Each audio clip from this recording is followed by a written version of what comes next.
Hi and welcome to this tutorial.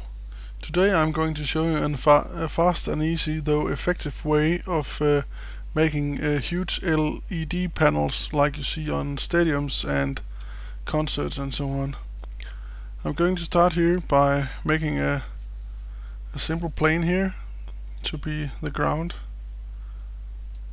at this example here, and I'm going to set surface on this for ground. Let's make it like this,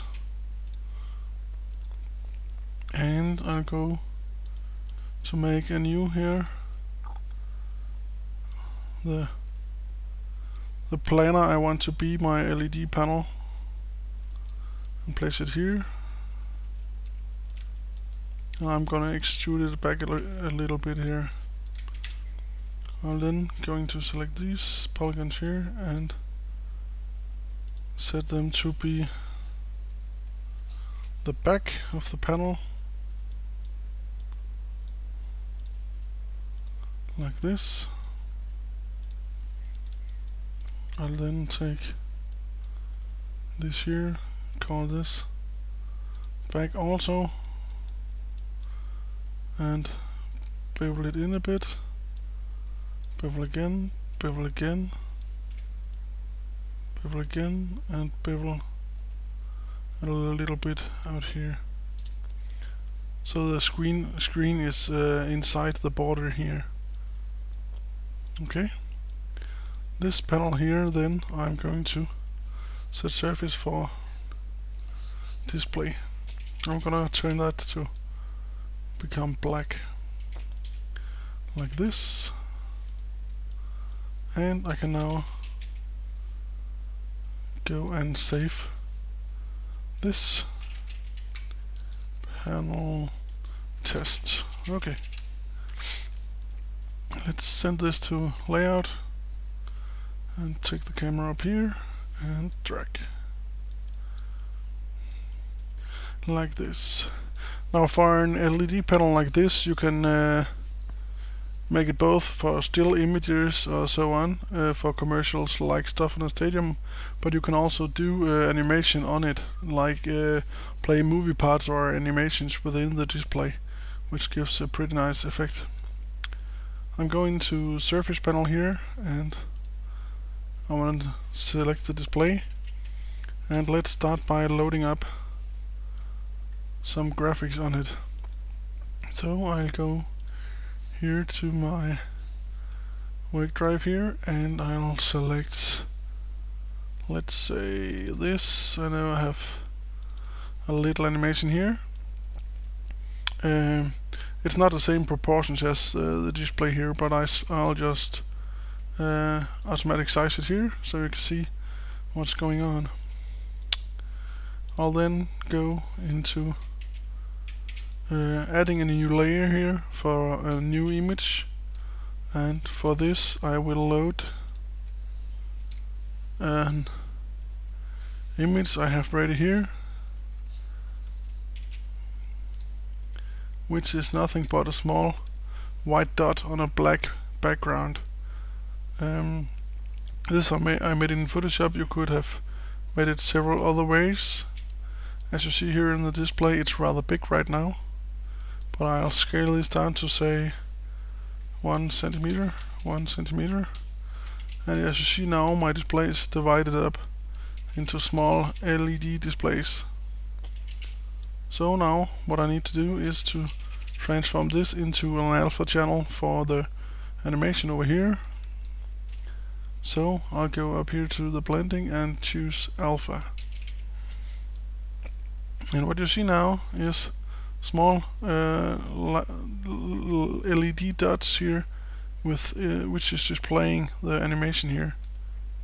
Let's say 200 frames here, and you can see the animation is rolling here on the LED display.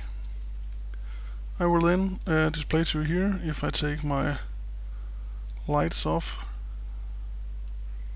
Let's give it a little bit, say it's a dark night here, and I'll go into my surface panel and select the LED, and I'll turn diffuse to 0 and luminosity to 100. Now that is going to make my display light up. As you see here, we get a more realistic view here. Let's try and go and render and display here. Let's say some anti-aliasing here. Create one like this and render. And we'll render a frame here. And bam! Here we have the LED display. Now at this current time you can see that the display is lighting up, but you can also use the effect like it is really illuminating the scene. So you do that by turning on radiosity. So I'll go into render globals here and turn off some global illumination. Now you might need to, depending on the lighting machine, boost this a bit. So let's try, say, 300 here, and say perhaps 500 raise here, and then lower here to say 1 and say 50. And let's try and render again. And as you can see now, the display is illuminating in front of on the plane, which is giving a nice realistic effect. As you see here, without global illumination and with global illumination. And you can of course boost this even more by either going for boosting the radiosity here, or you can go into the surface again and set the display luminosity to 200, which will make it even more illuminated. As you see already here, you get a nice LED effect.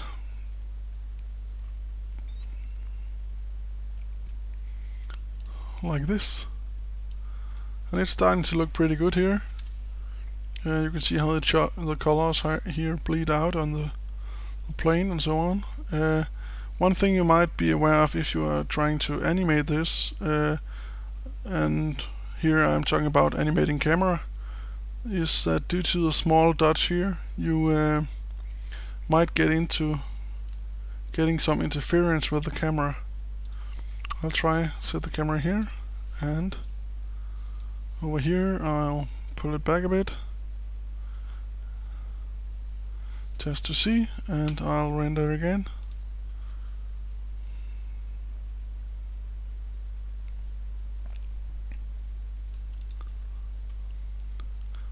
And we did get a little interference, but not much at this angle. It's a little depending on the angle, but just to let you know that if you have problems with the interference here, you need to add up your anti-aliasing here, and you can do that by changing the threshold here to say 001. That would eliminate a lot of the interference in your video. So I hope this can inspire you to do some new images or animations. So I think that's about it. See you around.